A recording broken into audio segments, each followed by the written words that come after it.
नमस्कार। मैं प्राध्यापक डॉक्टर रविंद्र निर्गुड़े आज के इस तासिका में आपका पुनः स्वागत करता हूं। सच हम नहीं सच तुम नहीं, यह कविता हमारी शुरू है। इस कविता को लेकर आज दूसरी तासिका संपन्न होने जा रही है। इसके पहले तासिका में हमने कविता का परिचय, कवि परिचय और कविता के संदर्भ में संक्षेप में जानकारी प्राप्त की थी। अब आज हम ये कविता आरंभ करने जा रहे हैं। कविता आरंभ करने से पहले मैं उसका प्रकट वाचन करता हूं, क्योंकि प्रकट वाचन करना बहुत जरूरी है। देखिए, सच हम नहीं सच तुम नहीं, सच हम नहीं सच तुम नहीं, सच है सतत संघर्ष ही। संघर्ष से हटकर जिए तो जिए हम या कि तुम। जो नत हुआ वह मृत हुआ, जो व्रंत से झरकर कुसुम। जो पंथ भूल सुका रुका नहीं, जो हार देख झुका नहीं। जिसने मरण को भी लिया जीत, है जीवन वही। सच हम नहीं सच तुम नहीं। ऐसा करो जिससे न प्राणों में कहीं जड़ता रहे, जो है जहां चुपचाप अपने आप से लड़ता रहे। जो परिस्थितियां मिले कांटे चुभे, कलियां खिले, टूटे नहीं इंसान, बस संदेश यौवन का यही। सच हम नहीं सच तुम नहीं। हमने रचा आओ अब हम ही अब तोड़ दे इस प्यार को। यह क्या मिलन, मिलना वही जो मोड़ दे मंझदार को। जो सात फूलों के चले, जो ढाल पाते ही ढले। यह जिंदगी क्या, जिंदगी तो सिर्फ पानी सी बही। सच हम नहीं सच तुम नहीं। अपने हृदय का सत्य अपने आप हमको खोजना। अपने हृदय का सत्य अपने आप हमको खोजना। अपने नयन का नीर अपने आप हमको पोंछना। आकाश सुख देगा नहीं, देखिए, आकाश सुख देगा नहीं, धरती पसेजी है कहीं। हर एक राही को भटक कर ही दिशा मिलती रही। सच हम नहीं सच तुम नहीं।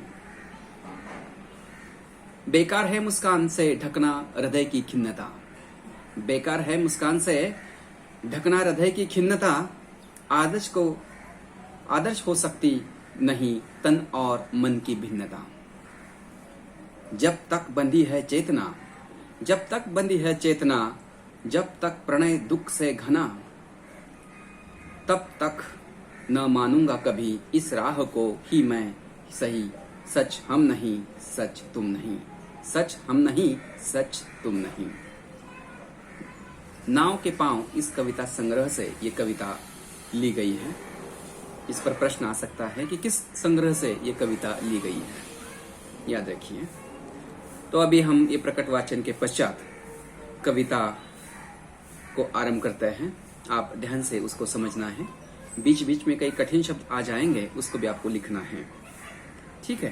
पहले जो कठिन शब्द लगते हैं, जो वो पुनः एक बार मैं दोहरा देता हूं कि प्रयोगवाद, इसका अर्थ यह है कि कविता में नए नए प्रयोग करना, शब्द की दृष्टि से, अर्थ की दृष्टि से, व्याकरण की दृष्टि से, छंद की दृष्टि से, विभिन्न भाषा के शब्दों की दृष्टि से, इस प्रकार के छंद यानी प्रयोगवाद।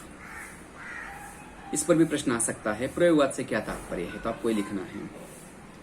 अब कवि परिचय भी पूछा जा सकता है, उसका जन्म के बारे में पूछा जा सकता है, और उसकी मृत्यु के बारे में पूछा जा सकता है, उसके रचनाओं के बारे में पूछा जा सकता है। अन्वेषण का अर्थ क्या है, अर्थ लिखिए, इसमें पूछा जा सकता है। या कवि के जो मौलिक विचार है उसके बारे में पूछा जा सकता है। अब कई कठिन शब्दार्थ जो कविता के अंत में दिए है वो लिखिए। पृष्ठ क्रमांक 13 पर है। नत यानी झुका हुआ, नत यानी झुका हुआ। जड़ता यानी अचलता, ठहराव। जड़ता यानी अचलता, ठहराव यानी रुकना। पसीजना यानी मन में दया भाव आना। पसीजना मतलब क्या है, मन में दया भाव आना। व्रंत मतलब डंटल, डंटल। मंझधार, याद रखिए, मंझधार यानी नदी की धारा के बीच। मंझधार यानी क्या, नदी की धारा के बीच। मंझदार। चेतना यानी जागृत अवस्था, चेतन अवस्था है ना। जैसे मैं अभी आपको समझा रहा हूं, अध्यापन कर रहा हूं, तो चेतन अवस्था में हूं, आप भी चेतन अवस्था से सुन रहे हैं, तो ये चेतन अवस्था। तो ये कठिन शब्दार्थ है, और भी कई कठिन शब्दार्थ बीच बीच में आ जाएंगे, उसको मैं आपको बताता जाऊंगा। आप लिखते रहे और उसको समझते रहे, ध्यान देते रहे। अब देखिए, जैसे कि हमने कविता का परिचय देखा, उसमें हमने जान लिया है कि जीवन का मूल उद्देश्य क्या है, कि संघर्ष है, याद रखिए। और यह संघर्ष क्या, यह संघर्ष जो लोग करते हैं, याद रखिए, वे जीवन में सही मायने में अच्छी तरह से आगे बढ़ाते हैं। ऐसे कवि डॉक्टर जगदीश गुप्त जी यह कहना चाहते हैं। और मुझे लगता है हमारी भी धारणा वही है कि सही मायने में, अच्छे अर्थ से, अच्छे भाव से जो जीवन को आगे बढ़ाते हैं, वही आदमी जीवन को सही अर्थ में जीवन जी रहे हैं, ऐसा कहते हैं या कहा जा सकता है। अब देखिए, हम यहाँ तक आए थे कि कवि कहना चाहते हैं कि लोगों को, देखिए, अपने आंसू स्वयं पूछने हैं। याद रखिए, क्या स्वयं पूछना है। बचपन में हमारे आंसू जो है दूसरे, माता या मौसी या पिताजी या बड़े भाई या बड़ी बहन, ये सभी पूछते थे, आंखें पूछते थे रोने के बाद बचपन में। पर अब हम बड़े हो गए हैं, बड़े होने के बाद भी हमें अपने आप को अपने आंखें पूछने हैं। मतलब हम बचपन जैसे रोते हैं क्या? नहीं। कभी कभार कोई बाका प्रसंग आ जाता है तो आंखों का काम है अपनी वेदनाओं को व्यक्त करना है, जो आंसू के माध्यम से। उस समय भी हमें क्या करना है, अपने आप के आंसू जो है खुद को पोंछना है और आगे बढ़ना है, न कि रुकना है, न कि उदास होना है, न कि खिन्न रहना है। और कवि इसलिए कहना चाहता है कि स्वयं अपने आप के आंसू पोंछकर, योद्धा बनकर हमें आगे बढ़ना है। आगे देखिए, और यही जीवन की कहानी है। इस प्रकार कविता परिचय में हमने बता दिया था। अब देखिए कविता, सच हम नहीं सच तुम नहीं। क्या? सच हम नहीं सच तुम नहीं, सच है सतत संघर्ष। कवि क्या कहते हैं? सच हम भी नहीं है और सच तुम भी नहीं है। क्या? तो सच क्या है? सच यह है कि हमेशा के लिए संघर्ष करना है। अब हमारे बच्चे, हमारे छात्र, हमारे विद्यार्थी संघर्ष करते हैं। अध्यापक ने बताने के बाद पढ़ाई करते हैं, स्वाध्याय लिखते हैं, परीक्षाओं की तैयारी करते हैं। क्या? ये सारे प्रश्न चिन्ह हैं। तो एक अगर करते हैं तो संघर्ष करते हैं। माता पिताजी की बात मानते हैं, पढ़ाई करते हैं। हाँ, जो सुविधाएं उपलब्ध करवा कर दी है, आज ऑनलाइन टीचिंग के माध्यम से, ऑनलाइन अध्यापन के माध्यम से घर में एंड्रॉइड फोन सब बच्चों को दिए हैं। बच्चे सच में उसका फायदा उठाते हैं या केवल दूसरी चीजें देखते रहते हैं? ये संघर्ष है, याद रखिए। अगर वह सही मायने में उसका उपयोग करते हैं, अच्छे अर्थ से, सकारात्मक दृष्टि से, जिस उद्देश्य से वह मोबाइल दूरभाष लिया है, तो समझिए उनका संघर्ष सही रास्ते से चल रहा है। और कवि कहना चाहते हैं कि वही संघर्ष है, दूसरा कोई भी संघर्ष नहीं है। इसलिए सच हम नहीं सच तुम नहीं, सच है सतत संघर्ष। और ये संघर्ष करना कवि कहना चाहते हैं, कविता के पहले दो पंक्ति में ही ये बताना चाहते हैं। संघर्ष से हटकर जिए तो क्या जिए हम या कि तुम। क्या? संघर्ष छोड़कर अगर हम जीना चाहते हैं तो हमने क्या, किस प्रकार का जीवन जिया है? याद रखिए, मतलब माता पिताजी ने जो उपलब्ध करवा कर दिया है, ठीक है ना, उनकी एक जिम्मेदारी है, उनका एक कर्तव्य है हर एक माता पिताजी का, कि बच्चों को लालन पालन करना, उनको पढ़ाई के लिए सब सुविधाएं उपलब्ध करवा कर देना। याद रखिए, लेकिन जब बड़े बन जाते हैं, शिक्षा पूरी कर देते हैं, और जब वो खुद का जीवन निर्वाह करने के लिए स्वावलंबी बन जाते हैं, अर्थात वहां से आगे उनको स्वयंता से आत्मनिर्भर होकर, याद रखिए, आत्मनिर्भर मतलब स्वावलंबी होकर हमें आगे बढ़ना होगा। जैसे हमारे भारत देश के प्रधानमंत्री आदरणीय नरेंद्र जी मोदी कहते हैं कि हमें अभी इस कोरोना जैसे परिस्थिति में क्या करना है, एक आत्मनिर्भर बनना है। मतलब खबरदारी लेना है, बाहर तो घूमना है, परंतु जब जरूरत पड़ती है तभी जाना है।